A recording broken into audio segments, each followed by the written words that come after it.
अपना friends channel वेखण वाले सारे दर्शकों ने एक बार फिर तो मेरा प्यार भरिया सत श्री अकाल। बहुत सारिया चेंजिज आई ने कोविड करके, बहुत सारे स्टूडेंट्स इतने जोड़े ने वो फस गए ने, टूरिज्म इंडस्ट्री में इफेक्ट पिया है, फ्लाइट्स नहीं चल रही ने, लेकिन की चेंजिज आ रही ने वीज़ा कंडीशनस दे विच, ਉਹਦੇ ਬਾਰੇ ਗੱਲਬਾਤ ਕਰਨ ਲਈ ਸਾਡੇ ਨਾਲ ਨੇ ਇੱਥੇ ਵਿਜ਼ਨ ਓਵਰਸੀਜ਼ ਗਰੁੱਪ ਤੋਂ ਤਨਵੀਰ ਜੀ। ਸੋ ਤਨਵੀਰ ਜੀ ਸਾਨੂੰ ਇਹ ਦੱਸਣਗੇ ਕਿ ਕੀ ਚੇਂਜਸ ਆ ਰਹੀਆਂ ਨੇ, ਕਿਸ ਤਰੀਕੇ ਨਾਲ ਅਸੀਂ ਜਿਹੜੇ ਇਹਦੇ ਨਾਲ ਇਫੈਕਟ ਹੁੰਦੇ ਪਏ ਆ। ਸੋ ਸਭ ਤੋਂ ਪਹਿਲਾਂ ਤਾਂ ਤੁਹਾਡਾ ਬਹੁਤ ਬਹੁਤ ਸਵਾਗਤ ਹੈ ਤਨਵੀਰ ਜੀ। अपना फ्रेंड चैनल वेख रहे सारे ਸਰੋਤਿਆਂ ਨੂੰ ਪਿਆਰ ਭਰੀ ਸਤਿ ਸ਼੍ਰੀ ਅਕਾਲ। ਜਿਹੜੇ ਕੱਲ੍ਹ ਹੀ ਇਹ ਨਿਊਜ਼ ਆਈ ਹੈ ਸੈਟਰਡੇ ਨੂੰ, ਮਿਨਿਸਟਰ ਐਲੈਕਸ ਹੌਕ ਨੇ ਇੱਕ ਬੜੀ ਰਾਹਤ ਵਾਲੀ ਗੱਲ ਕੀਤੀ ਹੈ। ਜਿਹੜੇ ਕਿ ਜਿੰਨੇ ਵੀ ਐਪਲੀਕੈਂਟਸ ਹੈ ਜਿਹੜੇ ਹੌਸਪਿਟੈਲਿਟੀ ਅਤੇ ਟੂਰਿਜ਼ਮ ਇੰਡਸਟਰੀ ਨੂੰ ਬਿਲੋਂਗ ਕਰਦੇ ਨੇ, ਉਹਨਾਂ ਵਾਸਤੇ ਕੁਝ ਵੀਜ਼ਾ ਕੰਡੀਸ਼ਨ ਨੂੰ ਲੈ ਕੇ ਚੇਂਜਿਸ ਆਈਆਂ ਨੇ, ਜਿਹੜੇ ਕਿ ਆਉਣ ਵਾਲੇ ਨੈਕਸਟ ਵੀਕ ਬਜਟ ਵਿੱਚ ਇੰਪਲੀਮੈਂਟ ਹੋਣਗੀਆਂ। ਇਹਦੀ ਹੋਰ ਜਿਹੜੀ ਡਿਟੇਲ ਦੀ ਵੀ ਇਨਫੋਰਮੇਸ਼ਨ ਨੈਕਸਟ ਵੀਕ ਬਜਟ ਜਦੋਂ ਆਏਗਾ ਉਹਦੇ ਵਿੱਚ ਆਏਗੀ। ਪਰ ਇਨ ਨਟਸ਼ੈਲ ਮੈਂ ਤੁਹਾਨੂੰ ਕੁਝ ਦੱਸਣਾ ਚਾਹੁੰਦੇ ਹਾਂ ਤੁਹਾਨੂੰ ਕਿ ਹਾਂ ਇਹ ਕਿਸ ਤਰੀਕੇ ਨਾਲ ਇਫੈਕਟ ਕਰੇਗੀ। ਹੌਸਪਿਟੈਲਿਟੀ ਅਤੇ ਟੂਰਿਜ਼ਮ ਸੈਕਟਰ ਨੂੰ ਜਿਹੜੇ ਬਿਲੋਂਗ ਕਰਦੇ ਨੇ, ਜਿਹਦੇ ਵਿੱਚ ਮੈਜੋਰਟੀ ਆਪਾਂ ਜੇ ਗੱਲ ਕਰੀਏ ਜਿਹੜੇ ਆਪਣੇ ਭਾਈਚਾਰੇ ਨਾਲ ਜੁੜੇ ਨੇ, ਜਿੱਦਾਂ ਕੁੱਕ ਹੈ, ਸ਼ੈਫ ਹੈ, ਇਹਨਾਂ ਵਾਸਤੇ ਬੜੀ ਰਾਹਤ ਵਾਲੀ ਗੱਲ ਹੈ। ਹੁਣ ਉਹਦੇ ਹੌਸਪਿਟੈਲਿਟੀ ਟੂਰਿਜ਼ਮ ਦੀ ਕ੍ਰਿਟੀਕਲ ਸੈਕਟਰ ਦੇ ਵਿੱਚ ਆਉਣ ਕਰਕੇ ਜਿਹੜੀ ਕਿ ਉਹਨਾਂ ਦੀ ਕੰਮ ਕਰਨ ਦੀ ਕੰਡੀਸ਼ਨ ਹੈ ਉਹ ਹਟਾ ਦਿੱਤੀ ਜਾਏਗੀ। ਜਿਹੜੇ ਕਿ 40 ਆਵਰਸ ਫੋਰਟਨਾਈਟ ਸੀਗੇ ਉਹ ਹਟਾ ਦਿੱਤੇ ਜਾਣਗੇ, ਜਿਹਦੇ ਵਿੱਚ ਮੀਨਸ ਕਿ ਉਹ ਫੁੱਲ ਟਾਈਮ ਕੰਮ ਕਰ ਸਕਦੇ ਨੇ, ਅਨਲਿਮਿਟਿਡ ਕੰਮ ਕਰ ਸਕਦੇ ਨੇ। ਜੇ ਉਹ ਹੌਸਪਿਟੈਲਿਟੀ ਜਾਂ ਐਸ ਅ ਕੁੱਕ ਜਾਂ ਸ਼ੈਫ, ਜੇ ਅਸੀਂ ਉਦਾਹਰਨ ਤੌਰ 'ਤੇ ਲੈ ਲਈਏ ਐਸ ਅ ਕੁੱਕ ਜਾਂ ਸ਼ੈਫ ਵਿੱਚ ਕੰਮ ਕਰ ਰਹੇ ਨੇ, ਜਾਂ ਉਹਨਾਂ ਦੀ ਇੰਟੈਂਸ਼ਨ ਹੈ ਇਹਦੇ ਵਿੱਚ ਕੰਮ ਕਰਨ ਦੀ, ਅਤੇ ਉਹਨਾਂ ਦੀ ਜਿਹੜੀ ਕੰਡੀਸ਼ਨ ਹੈ ਇਹ ਹਟਾ ਕੇ 40 ਆਵਰਸ ਫੋਰਟਨਾਈਟ ਤੋਂ ਹਟਾ ਕੇ ਇਹ ਅਨਲਿਮਿਟਿਡ ਫੁੱਲ ਟਾਈਮ ਹੀ ਕਰ ਦਿੱਤੀ ਜਾਵੇਗੀ, ਜਿਹੜੇ ਆਉਣ ਵਾਲੇ ਬਜਟ 'ਚ ਹੈ। ਜਿਹੜੀ ਕਿ ਬੜੀ ਵੱਡੀ ਖਬਰ ਹੈ, ਕਿਉਂਕਿ ਹੌਸਪਿਟੈਲਿਟੀ ਟੂਰਿਜ਼ਮ ਕਾਫੀ ਇਫੈਕਟ ਹੋ ਰਿਹਾ ਸੀਗਾ, ਜਿਸ ਤਰ੍ਹਾਂ ਕਿ ਹੋਰ ਵੀ ਕ੍ਰਿਟੀਕਲ ਸੈਕਟਰ ਦੇ ਵਿੱਚ ਰਾਈਟ ਨਾਓ ਜਿਹੜੇ ਕਿ ਸੈਕਟਰਸ ਹੁੰਦੇ ਨੇ, ਜਿੱਦਾਂ ਹੈਲਥ ਸੈਕਟਰ ਹੋ ਗਿਆ, ਡਿਸੇਬਿਲਿਟੀ ਸੈਕਟਰ ਹੋ ਗਿਆ, ਫੂਡ ਪ੍ਰੋਸੈਸਿੰਗ ਸੈਕਟਰ ਹੋ ਗਿਆ। ਇਹ ਕੰਡੀਸ਼ਨਸ ਆਲਰੇਡੀ ਉਹਦੇ ਵਿੱਚ ਜਿਹੜੀ ਪਹਿਲੇ ਤੋਂ ਲਾਗੂ ਹੋ ਚੁੱਕੀ ਸੀਗੀ, ਪਰ ਹੌਸਪਿਟੈਲਿਟੀ ਅਤੇ ਟੂਰਿਜ਼ਮ ਅਜੇ ਤੱਕ ਇਹਦੀ ਚੀਜ਼ਾਂ 'ਚੋਂ ਵਾਂਝਾ ਸੀਗਾ, ਜਿਹੜੇ ਕਿ ਮੋਸਟਲੀ ਇੱਥੇ ਆ ਕੇ ਕਾਫੀ ਇਕਨੋਮਿਕ ਨੂੰ ਇੱਕ ਪੁਸ਼ ਕਰਦਾ ਹੈ। ਪਰ ਹੌਸਪਿਟੈਲਿਟੀ ਟੂਰਿਜ਼ਮ 'ਤੇ ਇੰਨਾ ਫੋਕਸ ਨਹੀਂ ਕੀਤਾ ਜਾ ਰਿਹਾ ਸੀਗਾ। ਇਹ ਡਿਸਕਸ਼ਨ 'ਚ ਸੀਗੀਆਂ ਪਿਛਲੇ 1 ਸਾਲ ਦੇ ਵਿੱਚੋਂ, ਜਿਹੜੇ ਕਿ ਹੁਣ ਇੰਪਲੀਮੈਂਟ ਹੋਣ ਜਾ ਰਿਹਾ ਨੈਕਸਟ ਵੀਕ ਤੋਂ।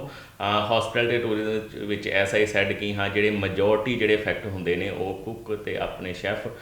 ਰੈਸਟੋਰੈਂਟ ਮੈਨੇਜਰਸ, ਇਹ ਸਾਰੇ ਜਿਹੜੇ ਹੌਸਪਿਟੈਲਿਟੀ ਟੂਰਿਜ਼ਮ ਦੇ ਵਿੱਚ ਅੰਡਰ ਸਾਰਿਆਂ ਨੂੰ ਆਉਂਦੇ ਨੇ। ਇਹਨਾਂ ਵਾਸਤੇ ਬੜੀ ਵੱਡੀ ਰਾਹਤ ਦੀ ਗੱਲ ਹੈ ਕਿ ਇਹਨਾਂ ਦੀ ਜਿਹੜੀ ਕੰਮ ਦੀ ਕੰਡੀਸ਼ਨ ਹੈ ਉਹ ਹਟਾ ਕੇ 40 ਆਵਰਸ ਫੋਰਟਨਾਈਟ ਤੋਂ ਲੈ ਕੇ ਦੇ ਅਨਲਿਮਿਟਿਡ ਹੋ ਜਾਏਗੀ। ਤੇ ਤਨਵੀਰ ਜੀ, ਨਿਊਜ਼ ਆਉਣ ਨਾਲ ਕਿਸ ਤਰੀਕੇ ਦੇ ਨਾਲ ਹੋਰ ਫਾਇਦਾ ਹੋ ਸਕਦਾ ਸਟੂਡੈਂਟਸ ਨੂੰ? ਹਾਂਜੀ, ਜਿਸ ਤਰ੍ਹਾਂ ਕਿ ਮੈਂ ਕਿਹਾ ਕਿ ਆਪਾਂ ਲੈ ਕੇ ਚੱਲਦੇ ਹਾਂ ਸ਼ੈਫ ਅਤੇ ਕੁੱਕ ਨੂੰ, ਜਿਹੜੇ ਕਿ ਮੋਸਟ ਫੇਮਸ ਓਕੂਪੇਸ਼ਨ ਹੈ ਰਾਈਟ ਨਾਓ। ਬੜੇ ਭੈਣ ਭਰਾ ਇਹਦੇ ਵਿੱਚ ਕੰਮ ਕਰ ਰਹੇ ਨੇ। ਕੀ ਹੁੰਦਾ ਸੀਗਾ ਕਿ ਇਹ ਟ੍ਰੇਡ ਓਕੂਪੇਸ਼ਨ ਨੂੰ ਬਿਲੋਂਗ ਕਰਦੇ ਨੇ, ਜਿਹਦੀ ਕਿ ਅਸੈਸਮੈਂਟ TRA ਦੇ ਥਰੂ ਹੁੰਦੀ ਹੈ, ਜਿਹਦੇ ਥਰੂ ਤੁਹਾਡੇ 2 ਸਟੇਜਿਸ ਹੁੰਦੇ ਨੇ ਐਸ ਐਵਰੀਵਨ ਨੂੰ। ਪਹਿਲੇ ਜਿਹੜੇ ਕਿ 360 ਘੰਟੇ ਦਾ ਐਕਸਪੀਰੀਅੰਸ, ਉਸ ਤੋਂ ਬਾਅਦ ਤੁਸੀਂ ਜੋਬ ਰੈਡੀ ਦੇ ਥਰੂ ਜਾਣਾ ਹੁੰਦਾ ਹੈ। ਜੋਬ ਰੈਡੀ ਦੇ ਥਰੂ ਜਾਣ ਵਾਸਤੇ ਉਹਨਾਂ ਦੀ ਕੰਡੀਸ਼ਨ ਹੈ ਕਿ ਤੁਹਾਡੇ ਕੋਲ 1 ਸਾਲ ਦਾ ਜਿਹੜਾ ਫੁੱਲ ਟਾਈਮ ਵਰਕ ਰਾਈਟ ਵਾਲਾ ਵੀਜ਼ਾ ਹੋਣਾ ਚਾਹੀਦਾ ਹੈ, ਜਿਹਦੇ ਵਿੱਚ ਲੋਕੀ ਮੋਸਟਲੀ TR ਪਾਉਂਦੇ ਸੀਗੇ। TR ਦੇ ਵਿੱਚ ਆਪਣਾ ਜੋਬ ਰੈਡੀ ਸਾਰਾ ਕੁਝ ਪੂਰਾ ਕਰਦੇ ਸੀਗੇ। ਇਹ ਆਨ ਕਰਕੇ ਕਿਉਂਕਿ ਉਹਨਾਂ ਦੇ ਫੁੱਲ ਟਾਈਮ ਰਾਈਟਸ, ਚਾਹੇ ਉਹ ਸਟੂਡੈਂਟ ਵੀਜ਼ਾ ਹੋਲਡਰ ਨੇ, ਉਹਦੇ ਵਿੱਚ ਵੀ ਉਹਨਾਂ ਦੇ ਇੱਕ ਹਿਸਾਬ ਦੇ ਫੁੱਲ ਟਾਈਮ ਰਾਈਟ ਆ ਗਏ ਨੇ, ਆ ਜਾਣਗੇ ਜਿਹੜੇ ਆਉਣ ਵਾਲੇ ਜਦੋਂ ਬਜਟ ਆਏਗਾ ਨੈਕਸਟ ਵੀਕ। ਅਤੇ ਉਹ ਆਪਣਾ ਸਰਟੀਫਿਕੇਟ 4 ਖਤਮ ਕਰਨ ਤੋਂ ਬਾਅਦ, ਚਾਹੇ ਉਹ ਸਟੂਡੈਂਟ 'ਤੇ ਵੀ ਨੇ, ਤਾਂ ਵੀ ਉਹ ਆਪਣਾ ਜੋਬ ਰੈਡੀ ਜਿਹੜਾ ਸ਼ੁਰੂ ਕਰ ਸਕਦੇ ਨੇ while on student visa. Means ਉਹਨਾਂ ਦਾ ਕਾਫੀ ਜ਼ਿਆਦਾ ਟਾਈਮ ਸੇਵ ਹੋ ਜਾਏਗਾ। ਉਸ ਤੋਂ ਬਾਅਦ ਉਹ TR ਅਪਲਾਈ ਕਰਦੇ ਨੇ, ਉਹਦੇ ਵਿੱਚ ਉਹਨਾਂ ਨੂੰ ਐਡੀਸ਼ਨਲ 18 ਮੰਥਸ ਮਿਲਣਗੇ, ਤਾਂ ਕਿ ਉਹਨਾਂ ਨੂੰ ਜਿਹੜੇ ਆਪਣਾ ਮਾਈਗ੍ਰੇਸ਼ਨ ਪਾਥਵੇ ਲੈ ਕੇ ਜਾਣ ਵਾਸਤੇ,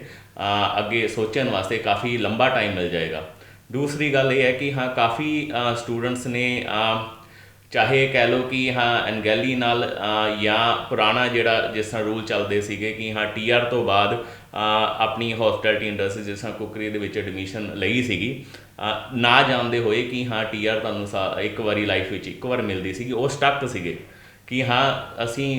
ਸਟੱਡੀ ਤਾਂ ਕਰ ਲਾਂਗੇ ਪਰ ਜੋਬ ਰੈਡੀ ਕਿੱਦਾਂ ਰਜਿਸਟਰ ਕਰਾਵਾਂਗੇ, ਕਿਉਂਕਿ ਸਾਡੇ ਕੋਲ TR 'ਤੇ ਇੱਕ ਵਾਰੀ ਆਪਾਂ ਕੰਜ਼ਿਊਮ ਕਰ ਚੁੱਕੇ ਹਾਂ। ਹੁਣ ਅਸੀਂ ਅੱਗੇ ਕਿਸ ਤਰੀਕੇ ਨਾਲ ਆਪਣੀ ਜੋਬ ਰੈਡੀ ਦੇ ਥਰੂ ਆਪਣੀ ਸਕਿੱਲ ਅਸੈਸਮੈਂਟ ਕਰਾਵਾਂਗੇ। ਹੁਣ ਉਹਨਾਂ ਵਾਸਤੇ ਬੜੀ ਰਾਹਤ ਦੀ ਗੱਲ ਹੈ, ਕਿਉਂਕਿ ਚਾਹੇ ਉਹਨਾਂ ਨੇ TR ਤੋਂ ਬਾਅਦ ਸਟੂਡੈਂਟ ਵੀਜ਼ਾ ਹੀ ਵਧਾਇਆ, ਫੁੱਲ ਟਾਈਮ ਰਾਈਟਸ ਹੈ ਉਹਨਾਂ ਕੋਲ, ਉਹ ਸਟੂਡੈਂਟ ਵੀਜ਼ੇ 'ਤੇ ਹੀ ਆਪਣਾ ਜੋਬ ਰੈਡੀ ਰਜਿਸਟਰ ਕਰਾ ਸਕਦੇ ਨੇ, ਕਿਉਂਕਿ ਉਹ ਆਪਣੀ TRA ਜੋਬ ਰੈਡੀ ਦੀ ਜਿਹੜੀ ਕੰਡੀਸ਼ਨ ਫੁੱਲਫਿਲ ਕਰਦੇ ਨੇ। ਤੀਸਰੀ ਚੀਜ਼ ਜਿਹੜੀ ਸਾਨੂੰ ਵਧੀਆ ਹੈ ਕਿ ਕਿਉਂਕਿ hospitality tourism critical sector on ਕਰਕੇ ਜਿਹੜੇ ਵੀ ਓਕੂਪੇਸ਼ਨਸ ਨੇ ਇਹਦੇ ਵਿੱਚ ਉਹ ਸਾਰਿਆਂ ਨੂੰ ਜਿਹੜਾ ਕੋਵਿਡ-19 ਦਾ ਜਿਹੜਾ ਵੀਜ਼ਾ ਜਿਹੜਾ 408 ਵੀਜ਼ਾ ਜਿਹੜਾ ਸਰਕਾਰ ਨੇ ਇੰਪਲੀਮੈਂਟ ਉਹਦੇ ਵਿੱਚ ਇੱਕ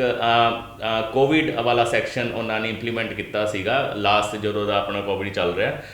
ਜਿਹਦੇ ਵਿੱਚ ਹੌਸਪਿਟੈਲਿਟੀ ਟੂਰਿਜ਼ਮ ਕ੍ਰਿਟੀਕਲ ਸੈਕਟਰ ਦੇ ਔਨ ਕਰਕੇ ਤੁਸੀਂ 408 ਵੀ ਉਹਨਾਂ ਨੇ ਕਿਹਾ ਹੈ ਕਿ ਤੁਸੀਂ ਅਪਲਾਈ ਕਰ ਸਕਦੇ ਹੋ ਆਪਣੇ ਜਿਹੜਾ ਐਗਜ਼ਿਸਟਿੰਗ ਵੀਜ਼ਾ ਚਾਹੇ ਉਹ TR ਹੈ ਜਾਂ ਤੁਹਾਡਾ ਸਟੂਡੈਂਟ ਵੀਜ਼ਾ ਹੈ ਉਹ 90 ਦਿਨ ਜੇ ਉਹਦੇ ਪਏ ਆ ਖਤਮ ਹੋਣ ਤੋਂ ਤੇ 90 ਦਿਨ ਦੇ ਵਿੱਚ ਤੁਸੀਂ ਜਦੋਂ ਮਰਜ਼ੀ ਉਹ ਵੀਜ਼ਾ ਅਪਲਾਈ ਕਰ ਸਕਦੇ ਜਿਹੜੇ ਕਿ ਤੁਹਾਨੂੰ ਐਡੀਸ਼ਨਲ 1 ਸਾਲ ਫੇਰ ਕੰਮ ਕਰਨ ਦੇ ਫੁੱਲ ਟਾਈਮ ਰਾਈਟ ਦੇਗਾ ਯਾਨੀ ਕਿ ਤੁਹਾਨੂੰ ਵਾਪਸ ਜਾਣ ਦੀ ਜ਼ਰੂਰਤ ਨਹੀਂ ਹੈ ਹਾਂਜੀ ਸਪੈਸ਼ਲੀ ਇਸ ਹਾਲਾਤ ਦੇ ਵਿੱਚ ਤੁਸੀਂ ਆਪਣਾ ਐਕਸਟੈਂਡ ਕਰਵਾ ਸਕਦੇ ਹਾਂਜੀ ਮੀਨਸ ਕਿ ਤੁਸੀਂ ਕਿਉਂਕਿ ਸਕਿੱਲ ਅਸੈਸਮੈਂਟ ਜਿਹੜੀ ਹੈ ਮੈਂਡੇਟਰੀ ਕ੍ਰਾਈਟੇਰੀਆ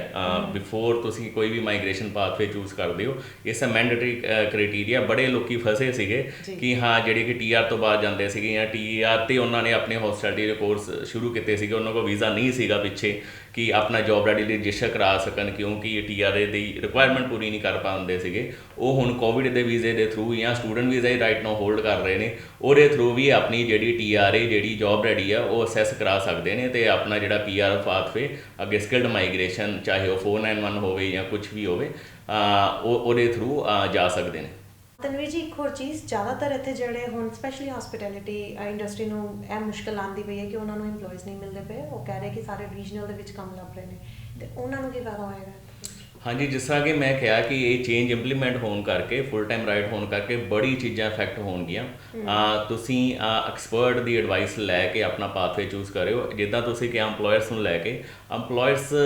ਦਾ ਪਹਿਲੇ ਹੁੰਦਾ ਸੀਗਾ ਕਿ ਉਹਨਾਂ ਨੂੰ ਜਿੱਦਾਂ ਆਪਾਂ 482 ਵੀਜ਼ੇ ਦੀ ਗੱਲ ਕਰ ਲਈਏ ਜਾਂ ਕੋਈ ਵੀ EMPLOYERS ਸਪਾਂਸਰ ਵੀਜ਼ਾ ਕੈਟਾਗਰੀ ਦੀ ਗੱਲ ਕਰ ਲਈਏ ਕਿ ਬਿਫੋਰ ਉਹ ਕਿਸੇ ਓਵਰਸੀਜ਼ ਵਰਕਰ ਨੂੰ ਸਪਾਂਸਰ ਕਰਦੇ ਨੇ ਉਹ ਉਸ ਵਰਕਰ ਨੇ ਜਾਂ ਉਸ ਐਪਲੀਕੈਂਟ ਨੇ